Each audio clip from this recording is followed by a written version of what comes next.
Good morning. We were discussing the different parvas in Mahabharata in the previous part. We have completed till Kurukshetra, Mahabharata. We are there, and we have completed Bhishma Parva, Drona Parva, and Karna Parva, and also Shalya Parva. So Shalya Parva is the ninth book of Mahabharata, and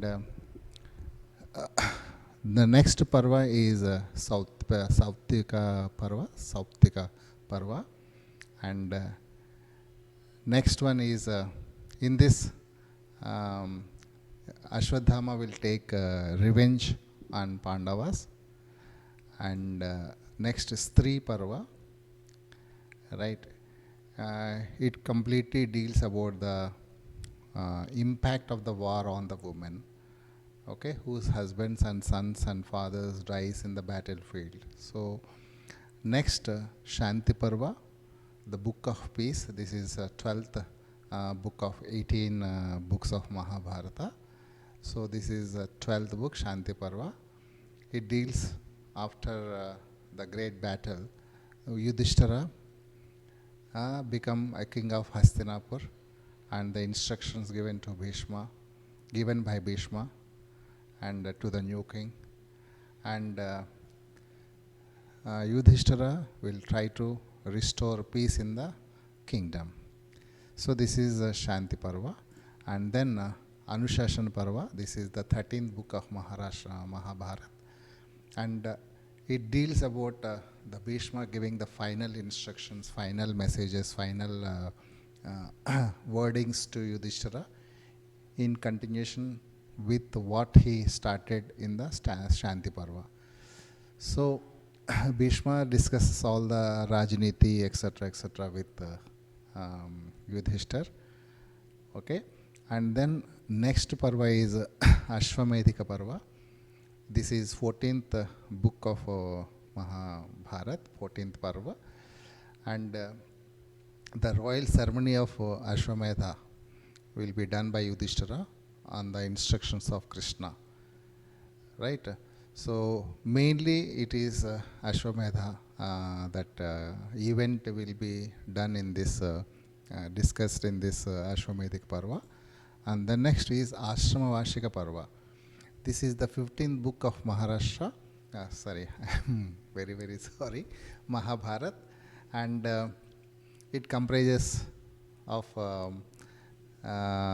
prosperous and the golden rule under the kingship of Yudhishthira after the Kurukshetra war. The popular meetings of Yudhishthira with Narada is narrated in this Parva. Okay, and then this is 15th Parva and Mausala Parva.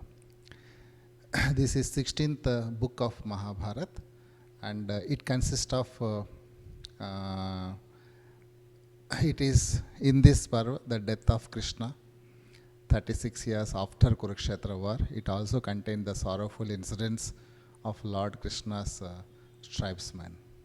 Okay, so Mausala Parva is, and next Mahaprasthanika Parva. This is 17th book of Mahabharata, and the book of great journey.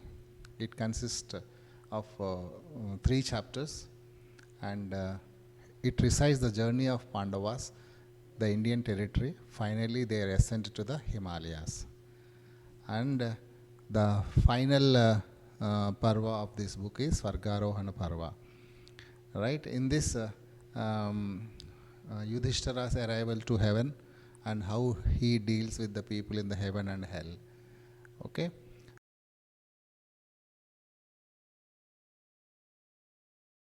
In the Adi Parva, so many stories are there, the origin of the entire thing. Okay? So, but we will start because it is very important to know about Veda Vyasa. So, we will start the Mahabharata story, epic, from the birth of Vyasa. How Vyasa took birth, and this entire thing I am going to narrate it. Okay, so Vasu, Vasu is the king.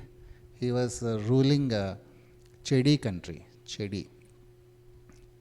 He was a very nice person with great qualities.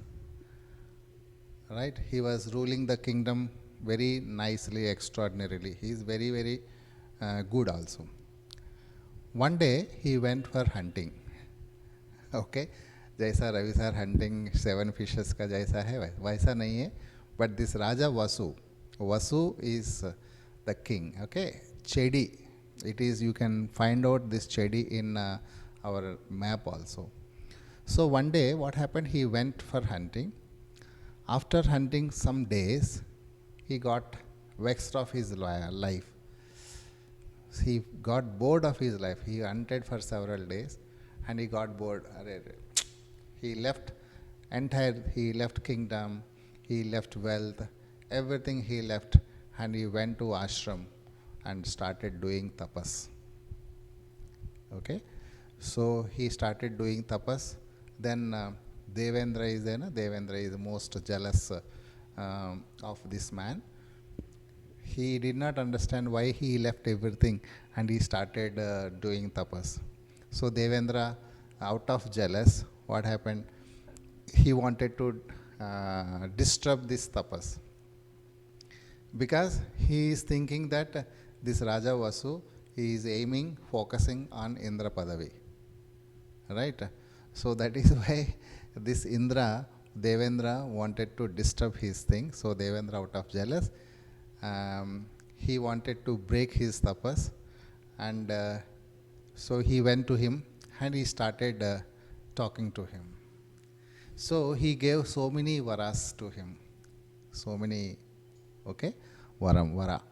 So he gave a Pushpak Viman also to him, right? A special flower mala that is called Indra Malika also given to him.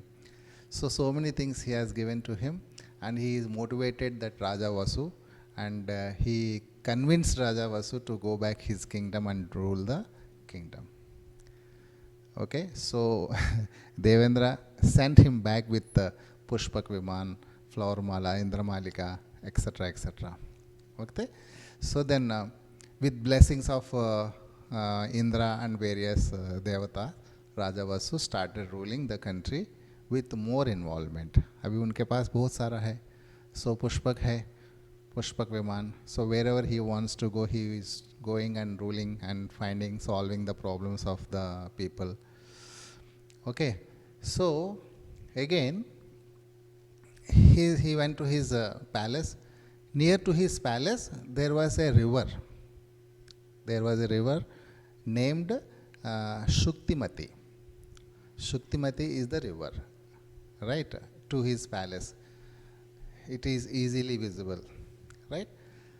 So in some distance there was a mountain also, Kolahala, the mountains. In those days, these mountains and rivers used to speak, they used to move. Mountains used to move from here and there.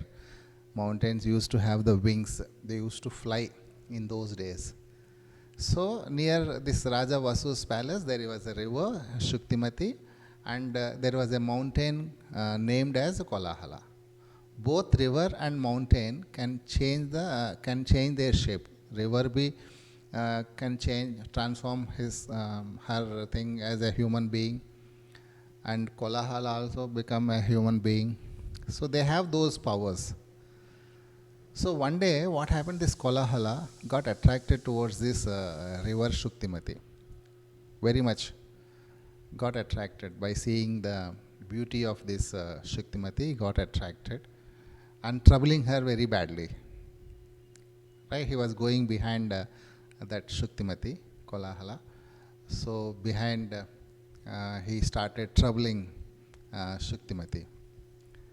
Then Raja Vasu has seen this and he kicked that Kolahala.